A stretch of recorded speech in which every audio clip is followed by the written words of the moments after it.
Welcome everyone to another edition of our StaySmart newsletter and podcast.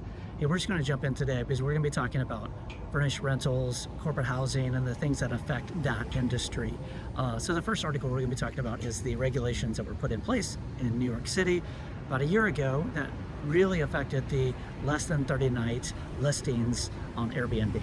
So as Local Law 18 went into effect about a year ago. It's a great in-depth article of the effects 1 year later.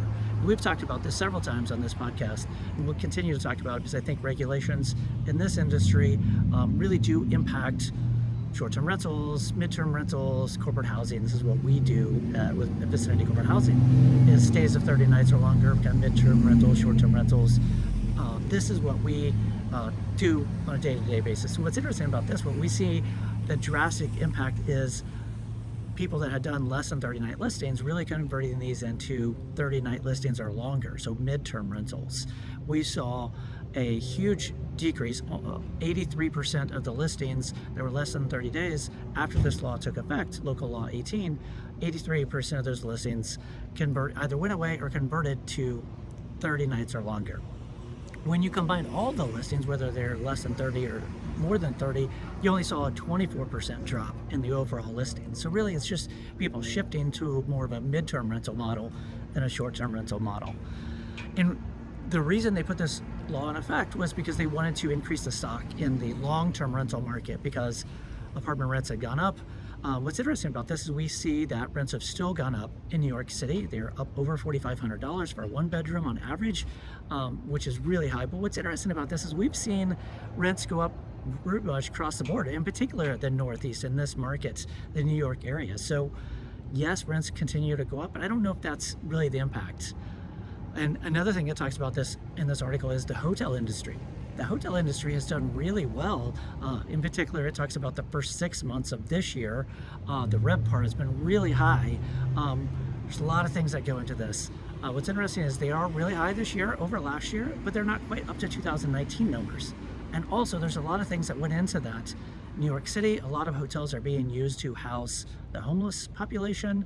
A lot of immigration that has been shipped to New York City, they're being used in these hotels. So the overall supply of hotels is down while demand is still up. So yes, RevPAR is up a lot this year for hotels.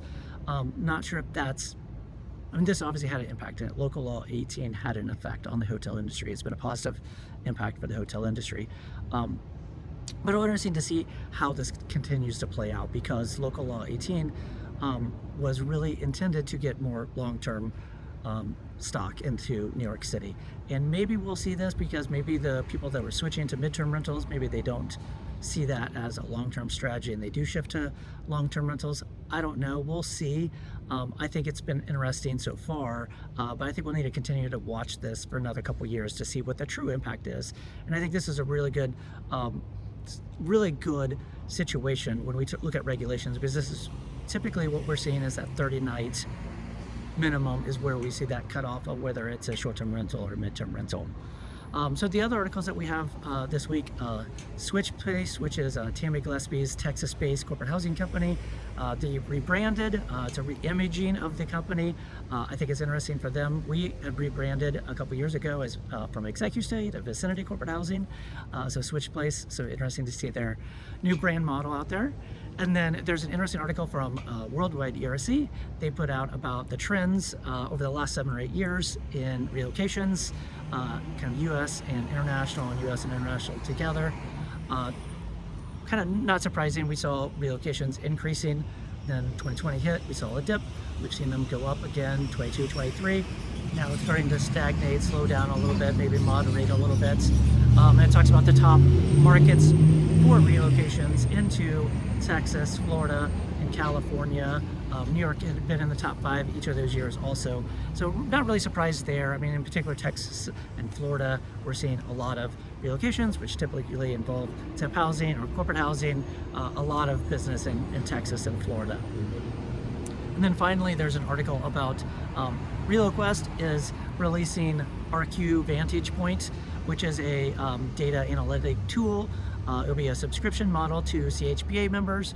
The Corporate Housing Providers Association will be able to get access to this subscription model analytic tool that will give you pricing optimization, real-time data, trends in your markets, something that CHPA in general, the corporate housing industry has been trying to get analytic data, real-time analytic data in the industry for a long time. As long as I've been involved with CHPA, we've been trying to get this. So this month, ReloQuest, their RQ VantagePoint just was released, so it'll be interesting to see how that turns out.